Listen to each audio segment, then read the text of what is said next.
madaxweynaha jamhuuriyadda federaalk Soomaaliya Maxamed Cabdullaahi Farmaajo ayaa xalay ka hadlay munaasabadka xurriyadda iyo midnimada jamhuuriyadda federaalk Soomaaliya 26 Juun 1960 oo ay ka soo wareegatay 60 sano guuradeedii. waxaa lagu qabtay xarunta madaxtooyada Soomaaliya ee magaalada Muqdisho. madaxweynaha ayaa ku dheeraaday midnimada labada gobol ee waqooyi iyo koonfur ee Soomaaliya iyo ay gumaysan jireen labada dal Ingiriisiga iyo Talyaaniga. marxaladihii uu soo maray gumaysigii dalka haystay iyo sida lagu guuleystay. hadaladiisana waxaa ka mid ah yaan u soconnaa marka sida la sheego 60 sanaan jirnaa 30 sano waa wada joognay meel fiican bay wax noo maraayeen inkastoo dhaliilo ay jireen laakiin dalku waa haystay. dalku mid buu ahaa ummadeennu waxay la tartamaysaa caalamka intiisa kale ma jirin kala qobqob qabyaalad xoog leh ma jirin oo qofku uu ka hormariyo wadaniyadda iyo qarannimada ma jirin. taas weeye waxa aan rabno inaan wax ka cabirana marka 30kii la soo dhaafay waxaan sameynay wixii ka duwanaa wixii dhalinyaradaas ay sameeyeen Soomaaliyeed oo ahaa in ay iska fogeeyaan wax alla wixii kala qaybin kara oo ay ugu horeyso qabyaaladda iyo gobolaysiga ay ku xigto. taasna runtii 30kii sano ee la soo dhaafay aan ka galnay adduunka meel aad iyo aad u hooseysa oo aan la sheegi karin oo ceeb leh aan ka galnay. wax kasta aad fiiriso haddii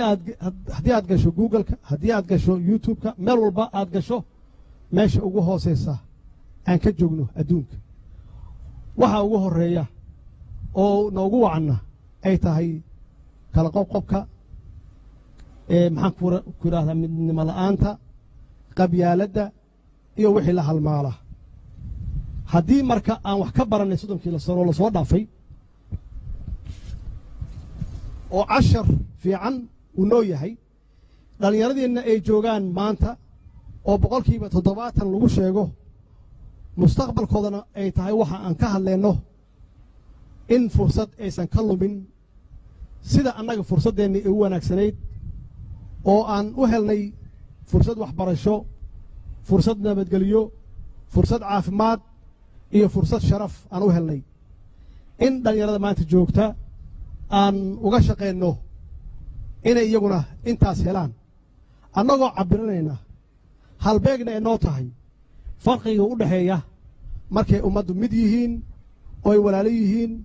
oo nidaam fiican iyo dowlad fiican ay haystaan ay isku kalsoon yihiin iyo marka ummadda ay kala irdhoobaan ummaddu ay kala fogaadaan ummaddu ay qabyaalad iyo qabiil ay noqoto hooygooda markii gobolaysi uu noqdo wax qabiil ku dhisan markuu noqdo markii dalku dad ay yiraahdaan waa kala tagnay waxaasoo idil waxaa aan ka dhaxalnay waa ognahay waxaan ka dhaxalnay sumcad xumo oo adduunka o dhan noo taalla. maxaa yeelay waxaan ognahay kuma tartami karno qabiil adoo qabiil wata Ethiopia lama tartami kartid Kenya lama tartami kartid Uganda lama tartami kartid Suudaan lama tartami kartid Carabaha lama tartami kartid. maxaa yeelay qaabka aad ku wajahaysaa khaldan. maxaa yeelay iyagu qabiil maaha waxa ay kugula tartamayaan waxay kugula tartamayaan waa qaran maaha gobolaysi waxay kugula tartamayaan. marka adigu kii waalkaa ahaa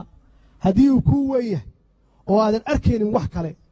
oo aadan arkaynin sidii annagoo qaran aan ula tartami lahayn caalamka intiisa kale waxa weeye waxaad noqonaysaa in aad mar walba cabdinaasir maxamuud xaaji axmed cabdinaasir quduufa dulqaad meediya adigoo ah hal dad oo walaala ah